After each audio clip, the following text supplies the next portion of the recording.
Hello friends, welcome to Mallika spicy lifestyle. আজকে আমি তৈরি করেছি ঝাল ঝাল ঘুগনি, যেটা সবারই খুবই পছন্দের। তাহলে চলুন দেরি না করে আমার রেসিপিটা শেয়ার করি আপনাদের সাথে। আমি নিয়ে নিয়েছি এখানে ঘুগনির ডাল, যেটাকে আমি 7 থেকে 8 ঘন্টা মতো ভিজিয়ে রেখেছিলাম। আর এই ঘুগনিটাতে আমি যা যা ব্যবহার করব তা নিয়ে নিয়েছি। আমি নিয়ে নিয়েছি পেঁয়াজ কুচি, কাঁচা লঙ্কা কুচি, আদা কুচি আর আলু আর কাঁচা লঙ্কা। এখানটা আমি একটা প্রেশার কুকারে জল দিয়ে নিচ্ছি। জলটা আমি পরিমাণ মতো ব্যবহার করব।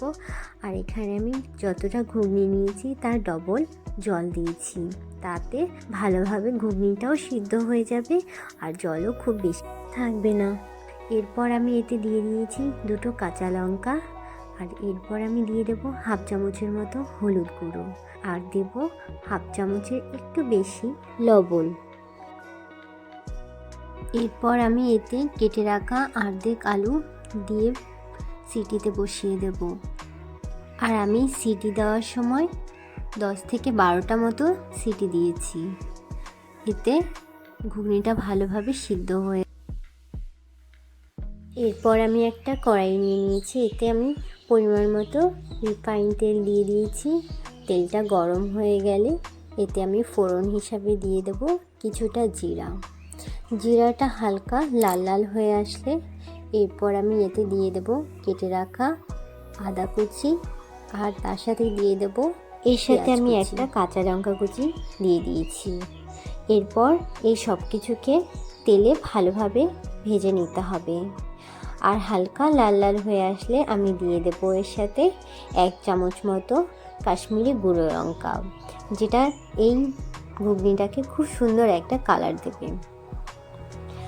এরপর আমি এটাকে খুব বেশি আঁচে ভাজবো না, তাহলে গুঁড়ো লঙ্কা যেহেতু দিয়েছি এটা পুড়ে যাওয়ার সম্ভাবনা থাকতে পারে, তাই আমি গ্যাসের আঁচটাকে একদমই কমিয়ে দিয়েছি। এরপর আমি এতে হাফ চামচ মতো হলুদ গুঁড়ো দিয়ে দিয়েছি।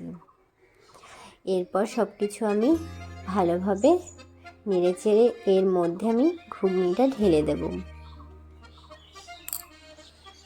আর প্রেশার কুকারে যে আমি আলুটা দিয়েছিলাম সেই আলুটা কিন্তু একদমই ভেঙে চুরে গেছে, আর আমি এটাকে এর জন্যই দিয়েছিলাম।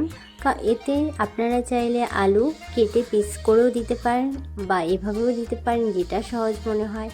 আমি এইভাবে দিয়ে দিয়েছি। এরপর এটাকে কিছুক্ষণের জন্য ঢাকা দিয়ে ভালোভাবে কুক হতে দিতে হবে, তাতে এটার গ্রেভিটা ঘন হয়ে যাবে।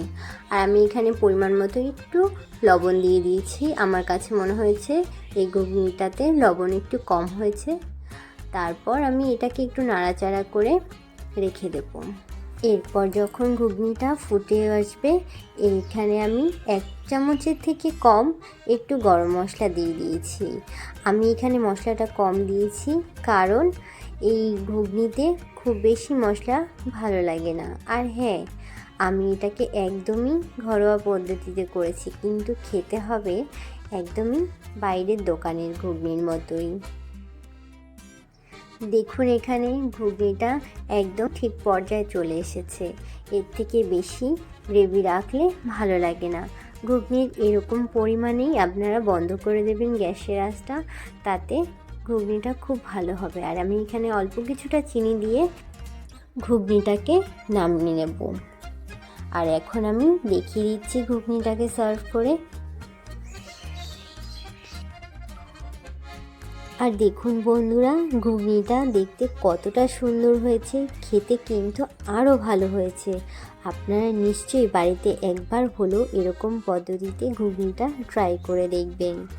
আর আপনাদের যদি আমার ভিডিও ভালো লেগে থাকে তাহলে নিশ্চয়ই লাইক, কমেন্ট আর নতুন হয়ে থাকলে চ্যানেলে সাবস্ক্রাইব করে যেতে ভুলবেন না যেন।